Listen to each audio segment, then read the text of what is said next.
Sonic the Hedgehog debuted on the Sega Genesis on June 23rd of 1991.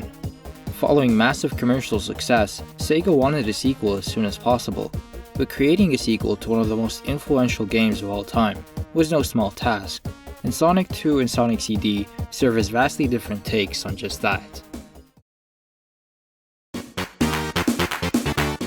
In the late 80s and early 90s, Nintendo had an overwhelming dominance in the home console market. The Sega Genesis was barely a competitor at the time. At around this time, Yuji Naka was looking for work on a new assignment. Looking to make a racing game, he made a list of game genres he wanted to develop for, and he put that at the very top. The idea that caught the eye of his boss, however, was at the bottom of the list, listed as an action game to challenge Mario. Within the same time frame, Naoto Oshima was working on his proposal for a character that would go beyond video games. His idea was to have a small and speedy character that would be able to run around loops, and the initial draft of this character was actually a rabbit. Still having a hard time, his boss pointed him in the direction of Yuji Naka, and the two soon began to work together. The idea of a fast-paced game intrigued Naka. To quote him on this, "I like fast things, and I thought that it would be nice to create a game where the more skilled you become, the faster you can complete a stage. Games back then had no backup or saving system, which meant that you had to play right from the very beginning every time. And as a result, the very first stage would be played time and time again, making the player very skilled at it. So we thought it would be nice if this would enable the player to complete those stages faster, and that's the basis of Sonic's speed. We also thought this feature would help differentiate Sonic from Mario." The team soon encountered some roadblocks with how the game would play and control, with Naka proposing a one-button gameplay concept, which would simplify the actions of the player and avoid confusion. It was around this time that Hirokazu Yasuhara was invited to work on the project. Planning to work on the project for a few months until he was able to move to Sega of America, complications such as the First Gulf War caused Yasuhara to stay in Japan for the next year. To quote Yasuhara directly on this, "I was supposed to go to the United States to establish a new R&D team with Mark Cerny, but then the First Gulf War started and my move to the US was postponed for 3 months. Work was progressing on the new game, but Naka and Oshima needed a full-time game designer on the project. They saw that I was free and looked to me for help designing the game until my departure, so I officially joined the project as a game designer, planning to work on it only until I went to the US. But I ended up staying in Japan for a year until we finished the project." The idea that arose to work with the one-button control scheme was to allow the character to curl into a ball. This would be used to gain speed while rolling down slopes and also attack enemies while in motion. With this change, the idea of a rabbit made far less sense than before, and the team went back to the drawing board to design a character, with the blue hedgehog being chosen for his design reminiscent of simple cartoon characters like Mickey Mouse and Felix the Cat. Utilizing the new rolling maneuver, the game was more focused on gaining and maintaining speed. Naka's initial pitch was to have the player run through the level multiple times, to familiarize themselves with the layout and increase their speed on later playthroughs. Unfortunately, everyone who playtested the game went full speed from the very beginning, prompting the addition of the ring system, which allowed the player to take a hit as long as they have at least one ring. This more forgiving system allowed for more improvisation, but the general design of Sonic 1 heavily encourages repeat playthroughs, with massive skips and rewards hidden in the levels. The team also set a speed cap on Sonic to reduce motion sickness and unintentional mistakes while playing. But with all of this in mind, Sonic 1 is still closer to a traditional platformer, but with some simple momentum mechanics added. Stages like Marble Zone or Labyrinth Zone are still very platforming focused, with less of an emphasis on speed. The team was determined to give the game its own visual identity, despite the technological limitations of the time. And so, the game was actually given a flashy CGI-inspired look. This is clarified in some of the stage concept art, with notes along the lines of CG-style stage. The background consists of a blue sky and green hills, rendered in a CG style never seen before. The story starts on South Island, where Sonic discovers the disappearance of his friends and the pollution of the environment. Sonic finds that the nefarious Dr. Eggman's behind it, converting his friends into robot badniks to aid him in his search for the fabled Chaos Emeralds. so it's up to Sonic to stop the evil mastermind and get to the emeralds first. The zones in this game are split into 3 act stages, with a boss encounter at the end of every 3rd act. If Sonic has at least 50 rings at the end of any 1st or 2nd act, a warp ring will appear above the ending signpost. Jumping into this ring will allow Sonic to enter a special stage, and in ball form, Sonic must attempt to reach the Chaos Emerald by maneuvering through the rotating mazes. Collecting the 6 Chaos Emeralds results in a simple good ending animation at the end of the game, but otherwise has little significance. The music accompanying the game is very lively and upbeat, composed by Masato Nakamura, the main singer of the Japanese band Dreams Come True. The soundtrack is heavily influenced by 80s pop, but with bright and bouncy melodies and tunes akin to the Saturday morning cartoon music of the time. According to Nakamura, I wanted Sonic to come across as cinematic. I wanted melodies where the player would hum along to as they were playing, dramatic music for when the scenes were intense, climactic music for when bosses would show up, and then tie it all together with an uplifting theme for the end credits. And so, after countless hours of work, the game was finally ready to hit store shelves as a true competitor to Super Mario.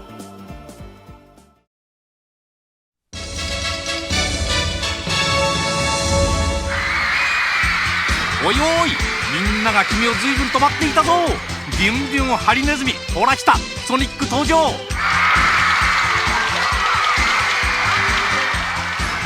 の面白さったらもう目が離せやしない。カットリアクションゲーム「ソニック・ザ・ヘッジホッグ」メガドライブから。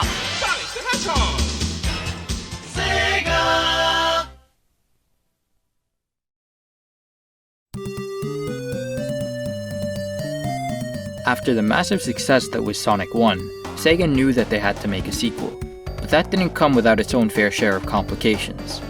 From the original team, game designer and director Hirokazu Yasuhara left SEGA of Japan. Yuji Naka also left SEGA of Japan after not being happy with his pay, and only Naoto Oshima actually remained at the company. At around this time, the SEGA Technical Institute, or STI for short, was formed in the US by Mark Cerny. Cerny assembled a team of juniors and began searching for industry veterans, employing the likes of Hirokazu Yasuhara. He eventually found out that Naka was out of work and immediately invited him to work with his team in America. Funnily enough, one of Naka's conditions for joining the SEGA Technical Institute was not to make a sequel to Sonic 1. The main factor that actually changed his mind was his own creation of a multiplayer system within the original engine, one of his cut ideas from the original game. SEGA hadn't expected Sonic 1 to sell so well, so development on the sequel started late. The team lost 2 months out of an 11-month development schedule, eventually starting development in early 1992. To quote Cerny on this situation, I had managed to reunite 2 of the 3 key Sonic team members at my SEGA Technical Institute.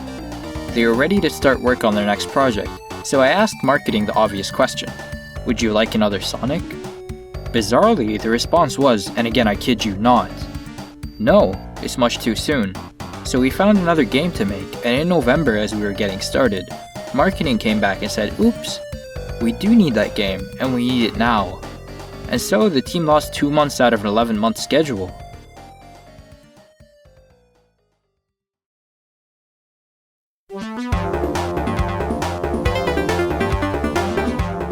With a team comprised of many talented individuals, development soon began on Sonic 2. Absent from the team was Naoto Oshima, who stayed in Japan and later had his own endeavor of directing Sonic CD. The new multiplayer mode added to Sonic 2 pushed for a new playable character to race against Sonic. An internal contest was held and Yasushi Yamaguchi's Miles Prower won. Believing the name to be more marketable to consumers, Miles was renamed to Tails, but this didn't stop Yamaguchi from adding references to his original name throughout the game.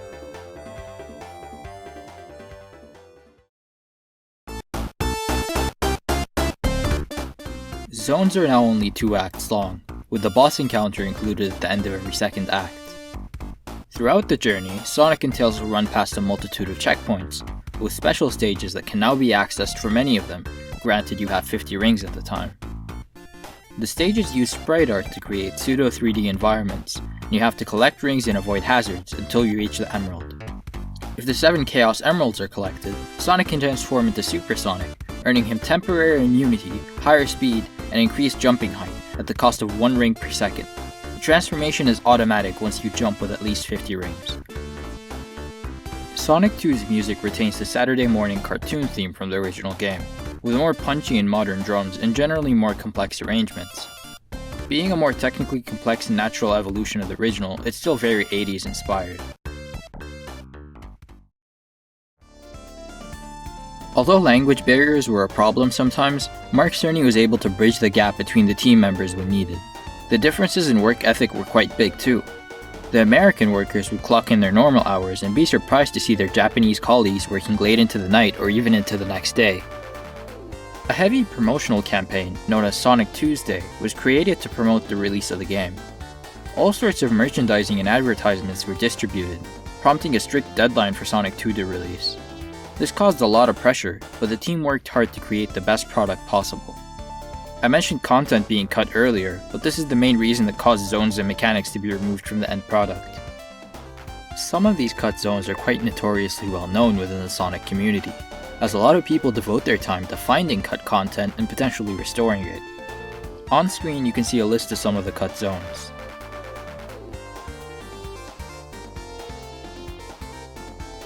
Sonic 2 eventually hit store shelves on November 21st of 1992, with the game actually only being completed a few days before. A Mega CD version of the game began development soon after the release of the original, but that soon turned into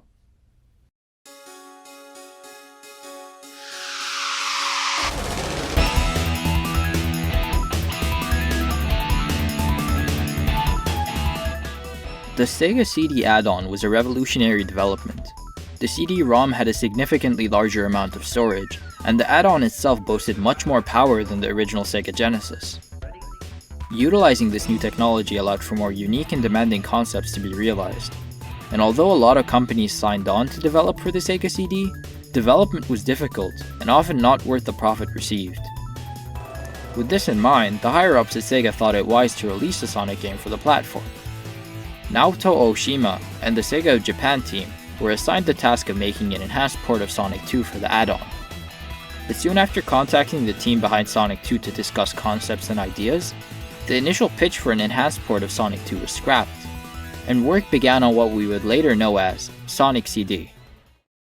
The premise of the game revolves around Little Planet, an extraterrestrial body that appears above Never Lake once in a blue moon.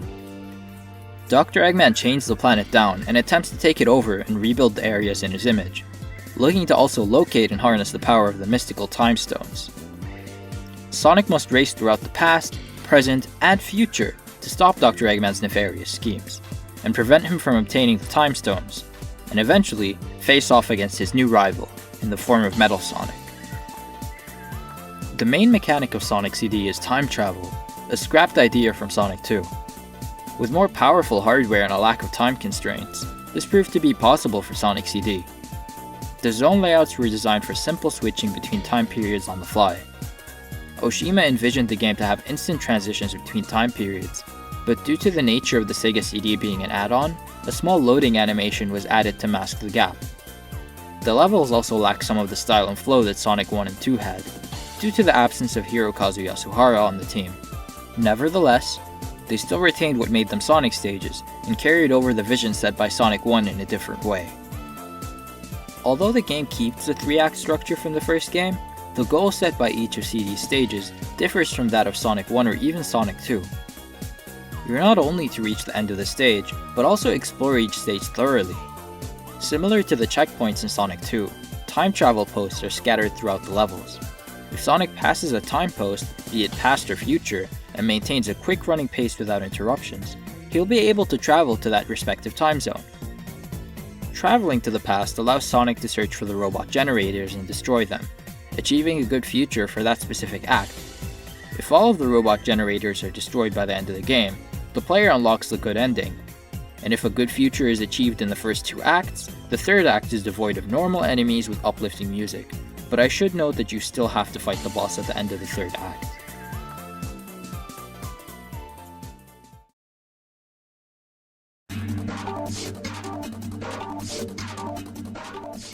With Oshima wanting to expand the cast of Sonic characters, Kazuyuki Hoshino designed Amy Rose as their take on the stereotypical love interest character, with the twist being that Sonic is uninterested in romance.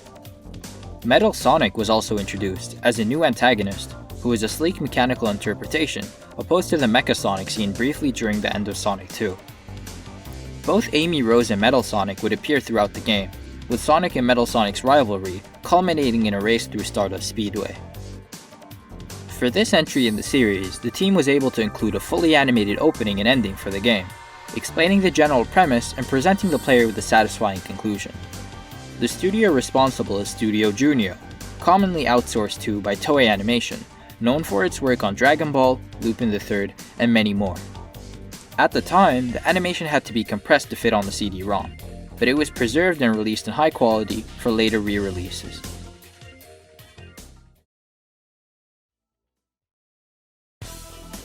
Although Sonic CD was still a Sonic title, the team didn't receive nearly as much pressure from SEGA as the team responsible for Sonic 2 did. As Oshima would recount, Sonic CD wasn't Sonic 2, it was really meant to be more of a CD version of the original Sonic 1. I can't help but wonder, therefore, if we had more fun making CD than they did making Sonic 2. Even with this being the case, Sonic 2 didn't come without its fair share of cut content.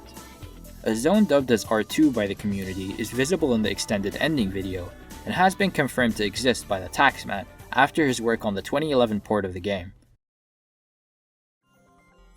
The Japanese soundtrack for Sonic CD is a full tonal shift to 90s music, cutting off any 80s influence. Naofumi Hataya and Masafumi Ogata utilized genres like dance, techno, house, and hip-hop, giving the series its own unique identity to build on in the future. While the present and future versions of the soundtracks were stored as sound files, the past versions were hard-coded into the game. Fans speculate that using the simpler instruments and sounds was to highlight the difference between the time periods. Before its release in the West, SEGA of America decided that the OST was too similar to the other electronic dance scores being produced at the time, and hired Spencer Nielsen to compose an original score. With less than a month to do so, Nielsen hired the help of the pop/jazz group Pastiche to perform vocals and help him with the production of the soundtrack. The female vocals and the sound design were a deliberate addition to complement the inclusion of Amy Rose. The result is an ambient and atmospheric soundtrack, unlike anything the series has seen so far. The iconic opening theme, Sonic Boom, was also created within this time span. This OST encapsulates Spencer Nielsen's 80s pop rock attitude, with a lot of the spirit of the original game, yet it's still very different. Tidal Tempest is a swing beat like Spring Yard, while Palm Tree Panic's melody could fit Sonic 1. Nielsen's creative flair and the new sound capabilities of the SEGA CD resulted in a very atmospheric and ambient soundtrack. Although the American team was able to replace the present and future versions of the soundtrack, they weren't able to replace the past versions due to time constraints and how those tracks were hard-coded into the game. The game was eventually released on September 23rd of 1993, and would go on to be one of the best-selling games for the SEGA CD.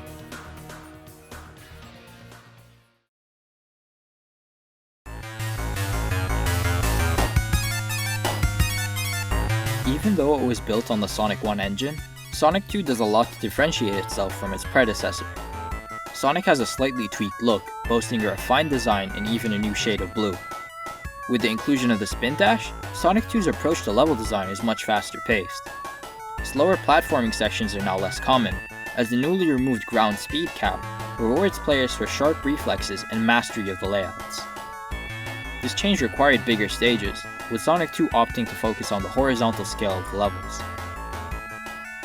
Another way Sonic 2 differentiates itself is through its level themes, with unique zone ideas such as Mystic Cave, Aquatic Ruin, or even Oil Ocean. The stage structure is also different from the original, with zones usually being 2 acts long with a boss encounter at the end of the second act. The Supersonic transformation gave the player a true reward for fully completing the game. And also adding to the game was the inclusion of Tails, allowing for multiplayer functionality and doing well to introduce a new character to take the stage. The stretch of levels leading to the final showdown in Sonic 2 set a standard for Sonic games to come, Mecha Sonic's brief inclusion would push for a rival that would truly go toe-to-toe with Sonic in future games, and Sonic's showdown with the Death Egg robot is also very iconic. The scale was like never seen before and was highly ambitious in creating a tense and exciting final boss, elevating the scope and potential that the series had.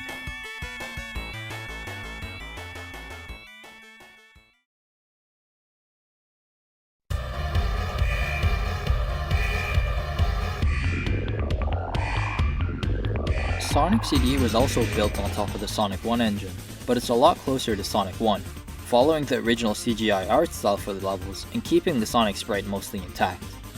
In terms of level design, Sonic CD relies much more on exploration and platforming than high-speed set pieces in action, with the result being much closer to the momentum-based platforming of the first game. A weaker version of the spin dash was added to Sonic CD, pushing the player to use the Super Peel Out, another new move similar to the spin dash but lacking its offensive ability. Interestingly, when comparing the stages of Sonic 1 and Sonic CD, the level themes and tropes are very similar, almost acting as upgraded versions of the originals. Palm Tree Panic Zone is reminiscent of Green Hill Zone, just like how Tidal Tempest is similar to Labyrinth, and how Collision Chaos is evocative of Spring Yard. CD also keeps the 3-act structure from the original game, with 2 main stages and a third ending with a boss encounter. Metal Sonic serves as Sonic's rival in this game, and is a stark opposition to the bulkier Mecha Sonic design from Sonic 2. The encounters with Metal Sonic throughout the game leave a lasting impact. During his first appearance, he kidnaps Amy Rose, and is visible throughout the past versions of the levels as a hologram, as a lingering threat to the player. The race against him at Stardust Speedway is an exhilarating and adrenaline-pumping end to his mayhem.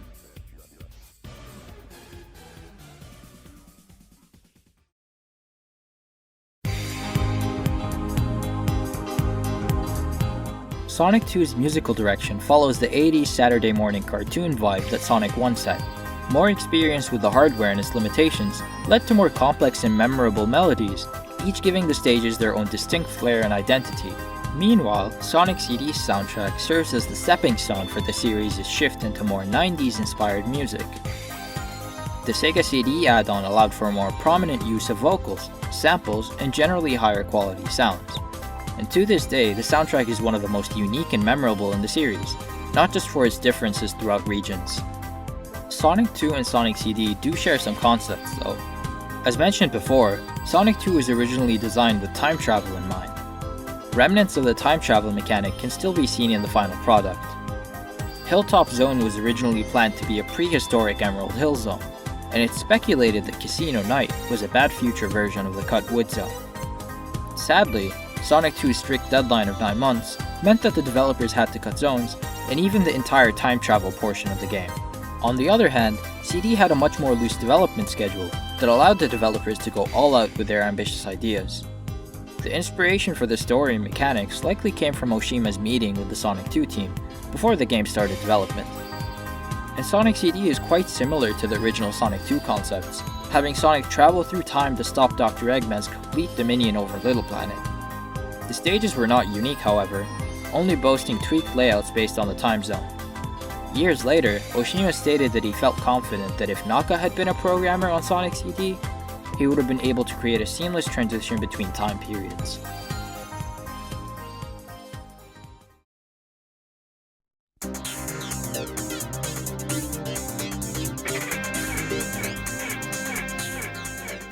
Different teams, environments, influences, technologies, and differences in development periods led to vastly different interpretations of how to make a sequel to Sonic the Hedgehog.